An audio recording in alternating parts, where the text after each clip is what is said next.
মানুষ বিজেপিকে প্রত্যাখ্যান করেছে, শুধু বাংলায় নয় সারা দেশে করেছে।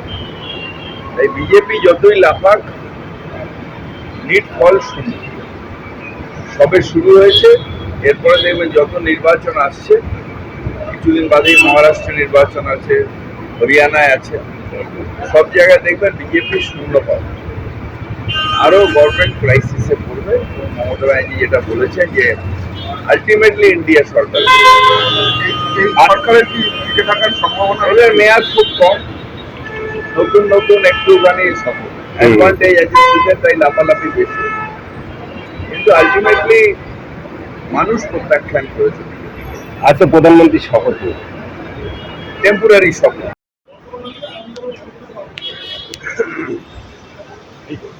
ভাই উজ্জ্বলে না না দিশির লোক হ্যাঁ নাই হয় একদম।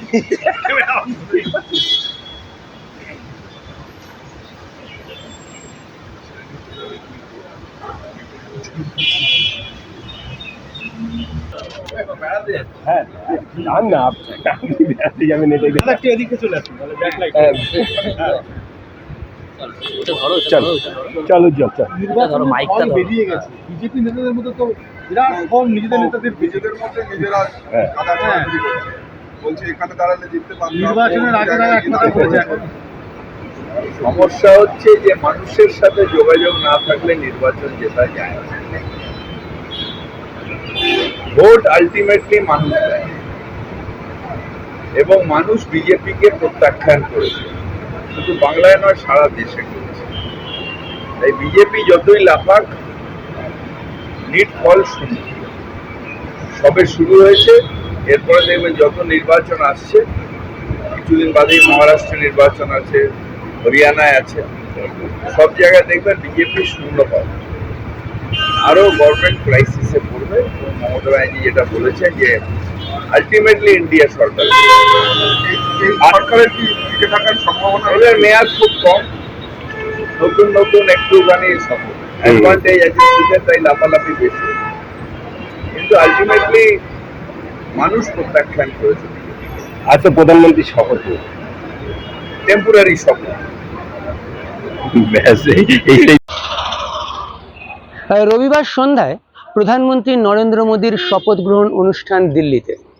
আর এই রবিবার সকালেই তৃণমূলের বেশ কয়েকজন এমপি সুদীপ বন্দ্যোপাধ্যায়, কাকলি ঘোষ দস্তিদাররা উড়ে গেলেন দিল্লির উদ্দেশ্যে। তবে তারা কিন্তু প্রধানমন্ত্রীর শপথ গ্রহণ অনুষ্ঠানে যোগ দিয়ে দিল্লি যাননি।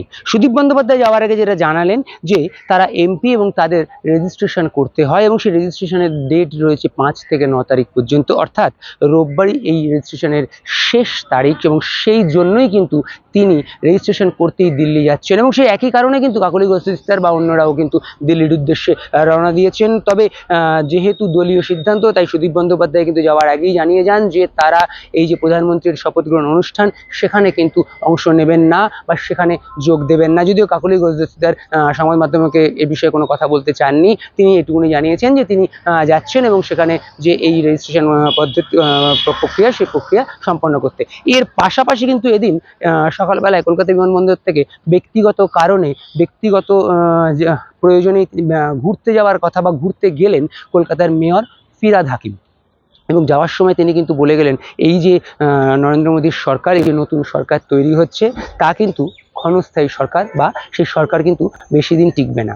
আর এরই কটাক্ষ করলেন শুভেন্দু অধিকারী। শুভেন্দু অধিকারী কিন্তু এদিন সকালবেলায় দিল্লির উদ্দেশ্যে রওনা দিলেন, এবং কলকাতা বিমানবন্দর যখন তিনি এসে পৌঁছলেন এবং তাকে যখন এই বিষয়ে জিজ্ঞাসা করা হয় যে ববি হাকিম বলেছে এই সরকার বেশি দিন টিকবে না বা এই সরকার ক্ষণস্থায়ী সরকার, তখন শুভেন্দু অধিকারী কিন্তু সরাসরি ব্যক্তি আক্রমণ করলেন ফিরহাদ হাকিমকে, এবং তিনি তাকে বললেন যে তার মাথা তার কাটা, অর্থাৎ ফিরহাদ হাকিমের মাথার তার কাটা, এইভাবেই কিন্তু ব্যক্তি আক্রমণ করলেন, এবং ঠিক এই শব্দটাই ব্যবহার করলেন যে ফিরহাদ হাকিমের মাথার তার কাটা। শুভেন্দু অধিকারী যাওয়ার আগে এভাবেই ফিরহাদ হাকিমকে ব্যক্তি আক্রমণ করলেন।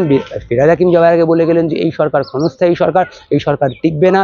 আর এমপি, তৃণমূলের এমপি যারা এদিন দিল্লির উদ্দেশ্যে রওনা দিলেন সকালবেলায়, তারা কিন্তু জানিয়ে গেলেন যে তারা শুধুমাত্র রেজিস্ট্রেশন করানোর জন্যই কিন্তু দিল্লি যাচ্ছেন, কারণ আজকেই এই রেজিস্ট্রেশন প্রসেসের শেষ তারিখ। তারা কিন্তু কোনোভাবেই প্রধানমন্ত্রী প্রধানমন্ত্রীর যে শপথ গ্রহণ অনুষ্ঠান সেই অনুষ্ঠানে অংশগ্রহণ করবেন না, কারণ সেটাই তাদের দলীয় সিদ্ধান্ত। তাই তারা এদিন যে দিল্লি গেলেন সেটা এই রেজিস্ট্রেশন প্রসেস কমপ্লিট করার জন্যই গেলেন।